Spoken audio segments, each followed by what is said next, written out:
Surendranagar Rajkot bypass રોડને જોડતો પુલ જર્જરિત હાલતમાં છે। પુલ પર મોટા ખાડા દેખાઈ રહ્યા છે અને સળિયા પણ દેખાઈ રહ્યા છે। રજૂઆત કરવા છતાંય કાર્યવાહી ન થતા લોકોમાં રોષ ભભૂકી ઉઠ્યો છે। તાત્કાલિક તપાસ કરી અને પુલનું સમારકામ કરવામાં આવે તેવી માંગ ઉઠી છે। રોજના 2000થી વધુ લોકો પુલ પરથી પસાર થાય છે। પુલ જર્જરિત હોવાથી ભારે વાહનો પસાર થતા લોકોમાં દુર્ઘટનાનો પણ ભય રહેતો હોય છે। આ રાજકોટનો જોડતો એક પુલ છે, જે સુરેન્દ્રનગર રાજકોટને જોડતો પુલ છે। આ રોડ અવારનવાર 3 વાર રિપેરિંગ થયો છે, તોય પણ જર્જરી જેવો થઈ ગયો છે અને ગાબડા અવારનવાર પડેલા જ હોય છે। આ રસ્તાઓ એટલો બધો ખરાબ છે કે માણસને બહુ જ તકલીફ પડે છે।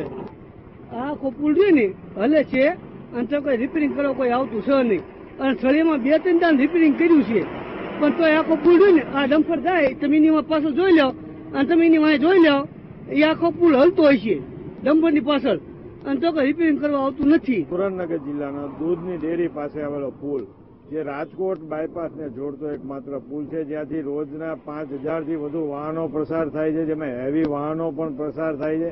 ત્યારે આ પુલને તંત્ર દ્વારા 3 વખત બંધ કરવામાં આવ્યો હતો, કેમ કે 3 વખત એનું રિપેરિંગ કામ હાથ ધરવામાં આવ્યું હતું, છતાં પણ હજી પણ પુલમાં એટલી જ ધ્રુજારી તેમજ અમુક જગ્યાએ સળિયા પણ દેખાય છે। તંત્ર દ્વારા હાલ આ પુલને વહેલી તકે સમારકામ તેમજ વ્યવસ્થિત કરવામાં આવે તેવી લોકોની માંગ છે। Sachin Pithva, VTV news, Surendranagar.